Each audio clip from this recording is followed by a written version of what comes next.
Ken Trahan with Lenny Vangilder. It's our First NBC Bank Weekend Review, brought to you by First NBC Bank with 39 locations throughout the New Orleans area and beyond. That's First NBC Bank, proud sponsor of SportsNOLA.com. It was sure nice to see the other team implode for a change, as the San Diego Chargers did in San Diego. Give the Saints credit. They continued to fight, got the turnovers, took advantage, and won the game. And we said it was a must-win. Of course, that's an overused term, but in this particular scenario, Lenny, prior to the bye week, to be 0-4 would have been curtains. To be 1-3, look, they're tied with Carolina in the division. And Tampa Bay, for that matter. So, I mean, they're in a three-way tie for second. Who would have thought 4 weeks in, Atlanta's got a two-game lead over everyone at this point in the NFC South, but it's the NFL. You don't know what you're going to get from week to week, from year to year. And getting back to Saints Chargers, though, you had to figure that game was over. And how many times in 50 years have we seen that script play out the other way? You think the Saints have total command and then give it away at the end. How many times can you actually remember? You can count them on one hand. Oh, the Saints can't win this game, and they end up winning the game. It's not been a script that we've read very many times. No, and when the Saints punted the ball down 13, everybody thought it was a concession speech of sorts at the time, throwing in the towel, and then they get a turnover on the next play. So go figure. Maybe Sean Payton knew what he was doing.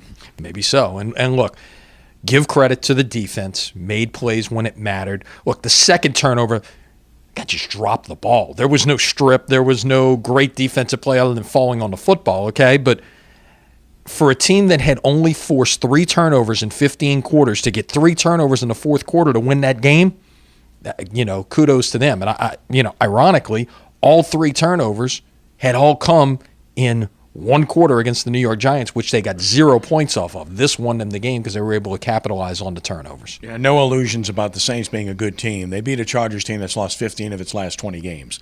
They beat a bad football team that played real bad when it mattered most. But it is encouraging heading into the bye week. And now the hope is that you can get some people healthy enough to play following the bye week, because you're going to need them with Carolina up first. Yeah, and look, all of a sudden you figure, oh, that's a strong Carolina team. Now it's a 1-3 Carolina team who, oh, by the way, is going to come to town on a short week and you're off a bye.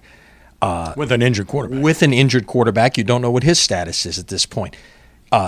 Kansas City, got demolished Sunday night at Pittsburgh. That's your first 2 games after the bye. Seattle's still real good. Don't get me wrong there. But all of a sudden, what you thought had a chance to really, if you didn't win this game on Sunday, really had a chance to go south. Now at least you've got some hopes of maybe trying to get this thing back to 500 again, perhaps. Is that out of the question? It's amazing how just a couple of plays like that can change your mindset. But don't underestimate this, okay? Yeah, this was an 0-3 football team that looked very bad against the Falcons. But they were probably 2 to 3 plays away from being 2-0 going into that Falcons game. We have a tendency to lose sight of that. It's all about the W or the L.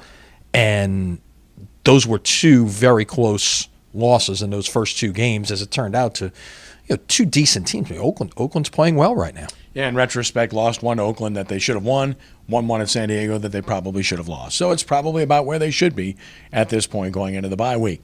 As for LSU, the Tigers, well, they put forth an emotional performance, put forth a solid performance in all phases, looked really good defensively, threw 19 passes in the first half when the game mattered, and ran the ball extremely well without Leonard Fournette against Missouri. Very good first impression for Ed Orgeron running this football team. But again, to keep it in perspective, because Missouri will be an SEC bottom feeder. There's that. But the things that they did, you liked. I liked the idea of trying to spread the field a little bit and run from that, stretch the field with some longer pass plays. And look, it's not that Les Miles didn't do some of those things at times. He probably just didn't do it enough times. Mm-hmm. And you saw what happened in the running game on Saturday. You saw what happened to the whole – it's the most yards they've ever gained against an SEC team. Over 400 on the ground without your best running back.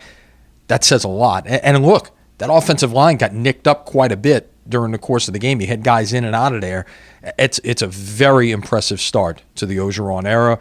Of course, the question will be as we go forward, what does he have to do to get the permanent job? I think we've all agreed on the fact that whatever the body of work is, it has to include a win over Alabama. Yes, and a win over Florida at Florida this week. That's a big game against a 4-1 Gators team that has a quarterback issue, but they're still good. Tulane with a big road win over UMass. And again, keeping it in perspective, UMass is 1-4. They're not a good football team. But considering you're on the road and you're down 14-0 early, as I wrote at SportsNOLA.com, this is a discipline, poise, integrity win for Tulane. It is. I mean, how many times, we talk about the Saints and how many times we haven't seen what we saw happen or haven't seen it the other way. How many times have you seen Tulane maybe fall behind early and you could just shut the TV off? Hopefully you were watching, by the way, on WHNO TV 20 on Saturday. But that would have been the kind of game where you'd have said, okay, this is over. And this is a different time and place with this coaching staff and the mindset that they have put in these players to be able to come back. It was interesting to me.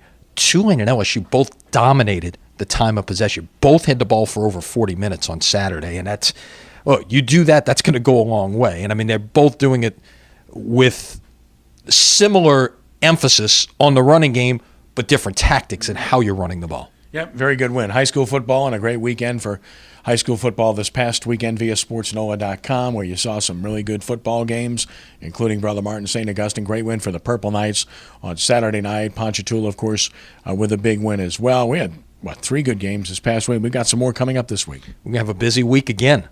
Stay tuned. We'll have a lot of announcements coming up on what's coming your way. What we can tell you, the First NBC Bank Prep Showcase heads to the North Shore this week.